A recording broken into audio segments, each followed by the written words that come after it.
Coach, just kind of the first couple of days of practice this week heading into the game, just kind of what have you seen? If you like the energy, not like the energy, what's your feeling so far? Hasn't been good enough. It really hasn't been good enough. I don't know if we feel like we've accomplished something or, we're this team that's just going to walk in there and win a football game. So best part about that is we got time left in the week that we got to focus up. I think they do have unique schemes. This is an offense that's very pro style, under center, run the football, play action pass, and we don't see that style every day.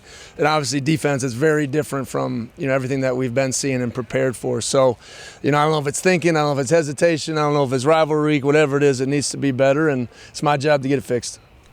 Talk about the offensive line a little bit. I know we've talked about them a lot, but just it seems there's just been a continued progression. And again, I think 2 weeks, 1 sack is a pretty impressive mark considering maybe some of the struggles the last couple of years, and then you've seen the running back holes as well. Do you think it just is a credit to the continuity and some of the leadership, or is that kind of what you think the main factor has been?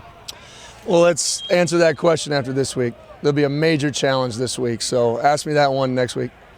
And then how has Lely looked in these couple practices, and do you think he's going to play Saturday? Lely's been good. We're going to evaluate this tape. We're going to see, this is 2 hard days, his first 2 hard days, kind of back-to-back. So we'll see how he responds and kind of be a game-time thing. Coach, you played against Jonah Coleman when he was an Arizona Wildcat here.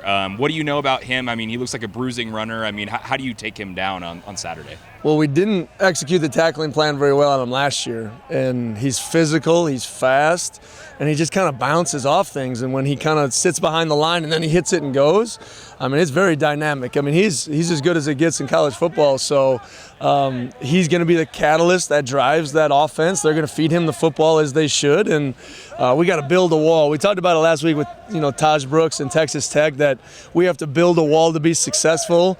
And you have to have 11 guys that relentlessly pursue the football. So that's what we'll need to do on Saturday, because it is a big-time challenge. You pumping in some crowd noise here for practice. Is it just to kind of assimilate being in an NFL stadium, or the half-and-half crowd? Why was that, I guess? Well, right now we do that every away game on Wednesdays. We're going to red zone period, get loud. I mean, I don't know what it's going to be like, so I want to prepare them for everything. They're students, they're not even in school yet. So these guys are working the NFL schedule on the Cougs right now. So I don't know what it is. It's definitely through ticket sales. It's not 50-50, so we're preparing for crowd noise, and we'll be ready when those times come. How soon after getting here did you understand the importance of the Alpha Cup, and how did you kind of learn that? Well, we learned about it. The head coach at the time kind of taught us as a staff what it meant, and it got taken away from us the first year in 2020 because of COVID, and then the first one I did get to experience was in 2021. Yeah. What was that process like, and how did you kind of come to understand the importance of that? You study the history of it a little bit. You understand, it's 116th one. It's like this thing didn't just get started. And then you don't fully understand it until you play the game. You can read about history all you want, but until you're in there, you're in that arena, you feel the vibes, you understand what it means to win and lose. The highs and lows that comes from that is, that's when you learn about what this thing means. I think you mentioned on Monday that part of the decision on Lely was just kind of their schemes, kind of how challenging those are. What is the decision on Lely is if he's ready to play or not.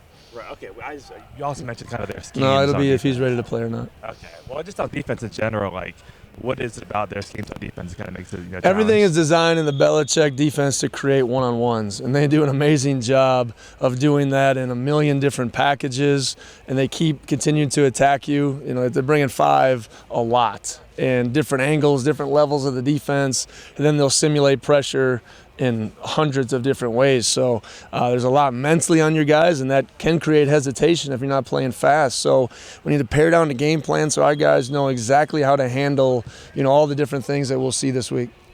I talked to a trio of guys yesterday named Marsh, Borgie, and Jackson Jr. I think you may be familiar with them.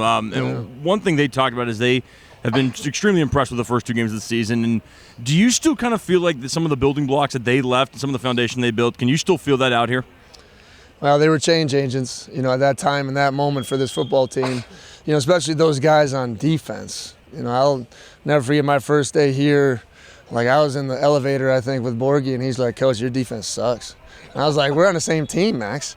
And there was such a divide between O and D when we first got here. It wasn't a team.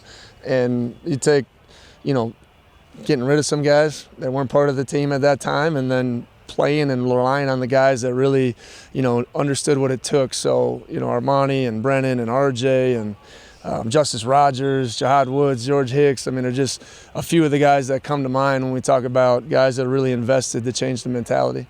Max Borghi voiced his opinion. Yeah, I didn't even know Max at that time, but it just happened, yeah.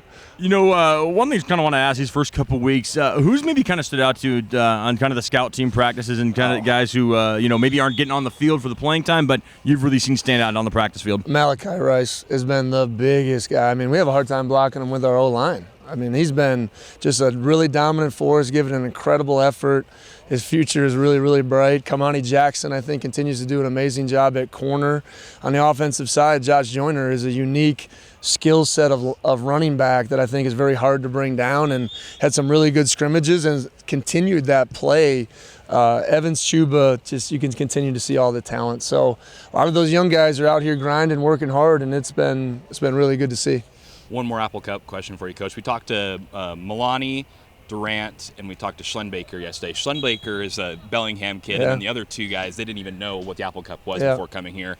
Have you had to kind of relive some memories, or even tell them about when you guys won back in 2020? Yeah, I mean, we had a team meeting and kind of talked about it as we, our opponent preview stuff. So I had a couple guys talk about what it means to them and in those games, and kind of the feeling what it felt last year, walking off that field. So, they understand, without making it too big, they understand, and we'll do some things Friday night to kind of emphasize what we're walking into.